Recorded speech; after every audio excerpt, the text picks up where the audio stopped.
Au nom du Père, du Fils et du Saint-Esprit. Amen. Mes très chers frères et sœurs, l'évangile de ce 4e dimanche, après la Pentecôte, est, je trouve, extrêmement adapté à la célébration que nous avons faite en ce début de messe. Une entrée dans l'Église et une confirmation.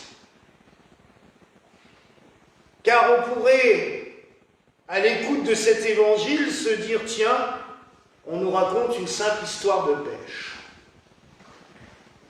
Bon, même le pêcheur le plus acharné se dirait, bon, pourquoi parler de ça dans un évangile? La première pêche miraculeuse, parce qu'il y en a deux. Il y en a une qui a lieu tout au début du ministère public du Christ, et une autre qui aura lieu après la résurrection. La première pêche miraculeuse que nous avons lue aujourd'hui nous parle de l'Église. C'est tout à fait, je dirais, l'Église dans sa splendeur qui se révèle à nous. Et cet évangile est bourré de symboles.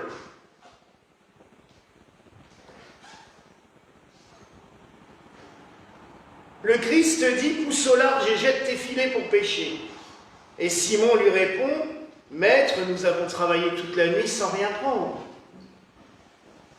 Mais il obéit, il le fait et il remplit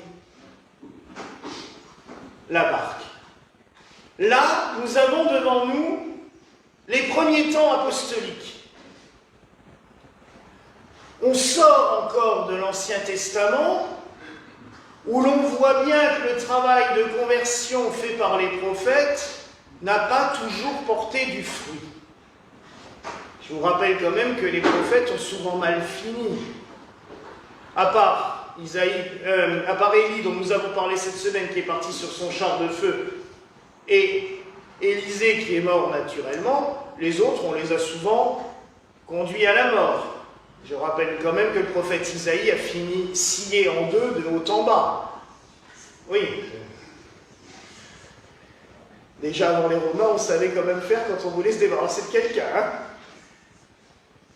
Donc on comprend l'hésitation de Pierre en se disant, mais on a déjà travaillé toute la nuit, maintenant tu veux encore nous dire qu'il faut aller convertir les gens? Non mais oh. Et c'est vrai que ça peut être décourageant. Mais Pierre fait preuve quand même d'une certaine foi. Mais sur ta parole, je jetterai le filet. Et ça veut bien dire ce que ça veut dire. Vouloir diriger une église ou une communauté chrétienne sans écouter la parole de Dieu, sans ne se baser que sur la parole de Dieu, cela ne sert strictement à rien. Il faut avoir une confiance aveugle dans le Christ. C'est pas évident. C'est des sujets, je crois que c'est le sujet de conversation que j'ai le plus souvent dans la semaine. Comment on fait pour avoir totalement confiance en Dieu? Et je réponds systématiquement, il faut essayer. Parce que je ne dirai jamais, je ne vous dirai jamais il faut, n'étant même moi souvent pas toujours capable d'aller au bout de cette confiance et ayant toujours des doutes et des hésitations. C'est pour cela aussi que Pierre, malgré son acte de foi là, sur le coup, quelques temps plus tard, reniera aussi le Christ, je vous le rappelle. Il aura aussi un coup de mou dans sa foi. Un petit coup de « ouais, mais est-ce que c'est tout compte fait, c'était le bon ?» Ah. Puis nous avons la deuxième barque qui arrive. Ça, je dirais que c'est plutôt nous qui avons de la chance. C'est toute l'Église par la suite qui a suivi les apôtres. On a vu ce qu'ils ont fait. Là, l'autre barque, ils ont vu de loin. Ils ont vu Pierre qui est avancé au large avec la barque, qui jette les filets, qui remplit tout. La deuxième barque, ben c'est l'Église On a vu ce que les apôtres ont fait. C'était pas mal quand même, hein. C'est vrai que les apôtres ont aussi malheureusement fini martyrs, mais le boulot avait été fait. Hein. Quand on voit Paul arriver des fois à convertir 3 à 4 000 personnes d'un coup, c'était efficace. Nous, souvent, les âmes, c'est une par une. Hein. C'est beaucoup plus difficile et beaucoup plus long. Mais on a la confiance, on devrait avoir plus confiance, puisqu'on a vu ce qu'ils ont fait, et automatiquement, on doit se dire, si eux l'ont fait, étant la même force qu'eux qu'on a reçu, le même, on doit pouvoir le faire. Aucune raison que cela ne marche pas, puisqu'on a exactement les mêmes éléments. Alors vous allez me dire, oui, mais eux, ils avaient le Christ avec eux, c'était plus facile. Ils l'ont eu jusqu'à l'ascension, hein. Après, ils ont dû vivre avec l'Esprit Saint, tout comme nous. Et l'Esprit Saint, nous le recevons à notre baptême. Et il nous est confirmé le jour de la confirmation, justement. C'est histoire de rappeler un petit peu, t'as du boulot. La confirmation, c'est un peu ça, hein. Je dirais que c'est le début. Maintenant, t'as plus le choix. Quand on est enfant, c'est pareil à marins qui font la profession de foi à notre place. Ça ne nous engage pas quand même beaucoup, hein. Et combien j'ai déjà entendu de gens me dire « Oh, moi j'ai été baptisé, mais on ne m'a pas demandé mon avis. » Ah bah oui, ça... Parce que souvent, quand on attend de demander l'avis à celui qui doit être baptisé, il n'a plus d'avis du tout et il ne le fait jamais.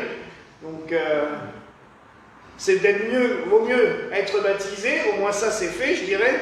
Et après, justement, il y a ce sacrement de la confirmation pour affirmer, quand on est bien dans une communauté, qu'on se sent bien, qu'on se sent prêt aussi à laisser vivre l'Esprit Saint en nous, le laisser grandir, le laisser travailler en nous, parce que l'Esprit Saint, ça nous travaille de l'intérieur.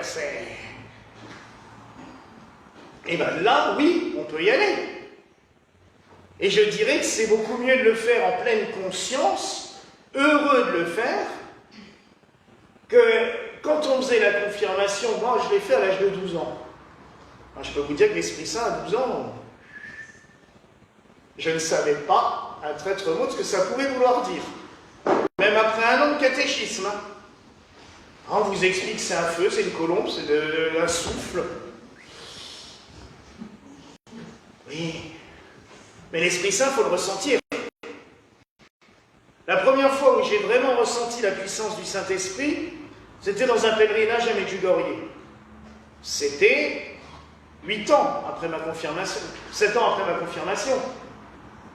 Et j'assiste à une messe dans une église près de Medjugorje, et le Père Iozo, à la fin, a imposé les mains à tous les prêtres, et les prêtres ont imposé les mains aux fidèles. Et il s'est provoqué des manifestations chez les uns et les autres. Certains qui n'avaient jamais pleuré se mettaient à pleurer toutes les larmes de leur corps. D'autres partaient dans des fous rires parce qu'il y avait des choses qu'il fallait débloquer. D'autres tombaient, comme moi, avec une impression de planer au-dessus de l'assistance, ce qu'on appelle le repos de l'esprit. Et c'est en sortant, j'ai dit au prêtre qui était là, je me souviens, c'était le curé Schmitt de Marmoutier à l'époque, je lui ai dit, mais waouh, c'est ça l'Esprit Saint? Et il m'a répondu un truc, parce que c'était la première fois qu'il accompagnait un pèlerinage, il me dit, bah sois content, toi t'as que 17 ans. Moi il a fallu que j'attende 70 ans pour m'en rendre compte. Il dit, ça fait quand même 45 ans que je suis curé. Et là je me suis dit, waouh, en effet, laisser parler l'Esprit Saint, c'est pas évident. Le laisser travailler en nous, c'est pas évident. Avec notre manie de vouloir toujours tout contrôler. Je sais, ça doit être comme ça, et puis... Ah mais... Vous avez aussi un spécialiste devant vous, hein, quand j'ai décidé que ça doit être comme ça doit être comme ça. Ça ne l'est jamais. Jamais c'est comme on l'a prévu. Ça ne se passe jamais comme on l'a prévu. Souvent beaucoup mieux. Il y a des fois... C'est la fête des pères. Tiens, je vais vous citer une phrase que mon père me répétait tout le temps en étant gamin. Ce n'est jamais ni comme on le craint, ni comme on le pense. Bon, moi je le taquinais, je disais, oui, c'est souvent pire. Mais malgré tout, je me rends compte qu'il n'avait pas tort. On se fait des films dans notre vie, mais les choses s'arrangent toujours. Et à un moment aussi, on apprend que les choses qui ne se font pas, ce n'est pas parce qu'elles... C'est parce qu'elles ne devaient pas se faire à ce moment-là, c'est tout. Et qu'il y aurait des choses beaucoup mieux, beaucoup plus adaptées, beaucoup plus belles après. Mais il faut prendre le temps. Il ne faut pas s'exciter tout de suite en disant « Ouais, mais je voulais faire ça, ça n'a pas marché, zut !» Et en fin de compte, c'est des fois au 3, 4, 5 ans, on réfléchit, on dit « Waouh, ah mais oui, ah ben maintenant j'ai compris pourquoi. » Et des fois même on se dit « Heureusement que ça n'a pas marché à l'époque, parce que je serais dans une sacrée panade maintenant. » Vous savez, vers 20 ans, j'avais des grands projets. Heureusement maintenant que ça ne s'est pas produit. Je voulais déménager sur Bordeaux et tout, mais heureusement que ça ne s'est pas fait. Bah déjà, je serais pas là. Et on serait pas là. Et maintenant, je me dis, non, heureusement que je suis resté ici. C'était beaucoup mieux. Et tout ce qui s'est passé depuis, c'est beaucoup mieux.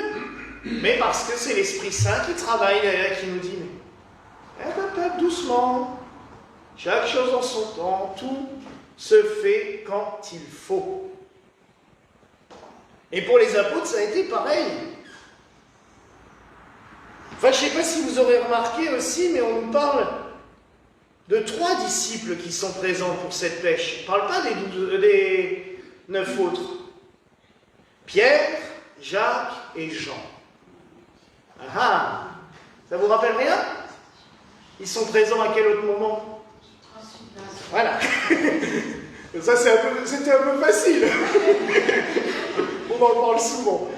C'est les 3 disciples les 3 apôtres qui sont présents à la transfiguration et au jardin des Oliviers au moment de l'agonie du Christ. Et c'est les 3 dont je vous ai déjà expliqué plein de fois, puisque c'est un de mes sujets préférés, qui sont les 3 grands piliers de l'Église. Pas l'Église universelle. Pierre, la doctrine. Jacques, la prière, la liturgie. Jean, la mystique, les mystères de l'Esprit Saint, justement. Et ces 3-là sont présents. Ça va faire un chapitre de plus dans mon prochain bouquin. Parce que justement, on fait sur la transfiguration. Mais là, vous voyez, j'avais jamais remarqué, c'est aujourd'hui que je m'en rends compte.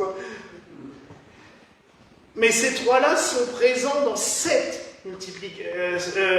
la pêche miraculeuse, qui nous montre les fondements de l'Église universelle. Ils seront présents à la transfiguration, où l'Église se manifeste totalement avec son passé, basé dans l'Ancien Testament, avec Élie et Moïse présents, le Christ lumière qui éclaire tout, et les 3 disciples qui sont là pour nous dire c'est sur ça qu'il faut baser la foi. Et plus tard, ils seront à l'agonie, présents à l'agonie du Christ, pour nous dire aussi, on l'a vu souffrir. On l'a vu souffrir, on était présents. Et d'ailleurs, le Christ leur dit à la transfiguration, ne parlez pas de cela avant que le Fils de l'homme ne soit mort et ressuscité. Mais il n'aurait jamais pu supporter l'agonie du Christ s'il n'avait pas vu transfigurer avant. Ça leur a annoncé la résurrection, ça leur a montré. Et voyez, même en leur montrant que le Christ était glorieux, ça n'a pas empêché Pierre de renier. Et Jacques de se barrer aussi d'ailleurs, parce que le seul qui est au pied de la croix, c'est Jean qui reste. Mais pour nous dire aussi, et ces 3-là sont vraiment un modèle parfait, pour nous dire quoi qu'il arrive, le Christ est présent. Même face aux catastrophes. Je l'ai dit à Aurélie quand je l'ai préparé à sa confirmation, j'ai dit ne crois pas qu'à partir lundi, tu vas flotter sur ton petit nuage et tout va aller bien. C'est faux. Ça ne marche pas comme ça. Mais j'ai bien aimé une phrase que le père Guy Gilbert nous a dit la semaine dernière dans son homélie à Grissin. Et je vous l'ai déjà dit aussi d'une autre manière. Le Christ n'est pas là pour supprimer tout ce qui ne va pas. Il est là pour nous donner la force de passer toutes ces épreuves. Et oui, le Christ, s'il avait voulu d'un claquement de doigts, il supprimait le calvaire. Hein. Et je vous assure que je pense qu'il aurait bien préféré éviter ça. Hein. Il l'a dit d'ailleurs à l'agonie. Père, si tu veux, enlève ce calice de moi. Mais après, il lui a dit, mais que ta volonté soit faite. Et quand il chute 3 fois sur le chemin de la croix, il se relève à chaque fois. On se relève toujours de nos problèmes. Bon, des fois, on repart un peu boitillant, mais c'est pas grave, on continue à avancer. Simplement, nous, au bout du chemin, c'est pas la croix de mort qu'on a, c'est la croix de vie, la croix de résurrection, la croix de la gloire. Le Christ a transmuté tout ça. Donc justement, ce chemin, même s'il est chaotique, même s'il est des fois pénible, et même si des fois on a envie de taper tout ce qui passe sur le trajet parce que ça nous fait suer, il faut bien le dire, le but, c'est la victoire, c'est la gloire, c'est la vie, c'est la résurrection. Alors c'est quand même beaucoup plus simple pour nous que pour le Christ. Puis je vous rappelle quand même que nous, on a juste notre petite vie à porter. Bon, des fois, on porte la vie de ses proches et de ses enfants, mais essentiellement, c'est la sienne. Mais le Christ, il a porté toutes nos vies. Toutes celles qui étaient passées, celles qui étaient au moment où il était là, mais aussi toutes celles qui allaient arriver. Il est mort pour nous toutes et tous. Et je pourrais même dire, il est mort pour toi, pour toi, pour toi, pour toi, pour toi, pour chacun. Alors si vous pensez bien que le poids, il était beaucoup plus lourd que ce que nous portons. Hein. Beaucoup. Et il l'a fait. Pour nous dire, ne perdez pas courage. C'est pas si dur que ça. Ensemble, on y arrive. Ensemble. Et ça aussi, c'est le signe de quand on rentre dans une communauté.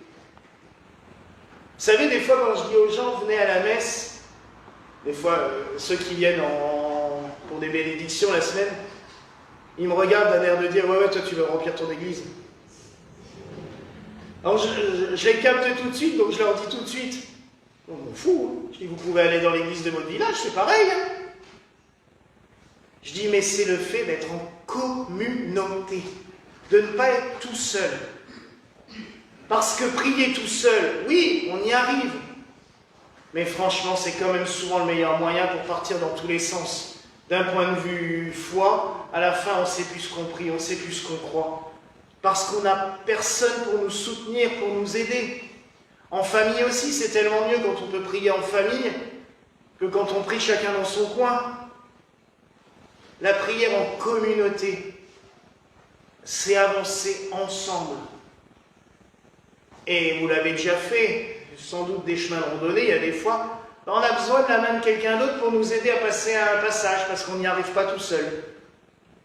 Quand ça monte trop, que ça glisse de trop, heureusement que des fois on a quelqu'un pour nous retenir. Hein. Tout seul, l'être humain n'est pas fait pour être tout seul. Moi j'admire ceux qui vivent tout seuls en ermite dans une grotte ou dans... Il y en a encore un dans le sud de la France. Hein. Ça fait 60 ans qu'il vit dans sa grotte. Je ne sais pas comment il fait.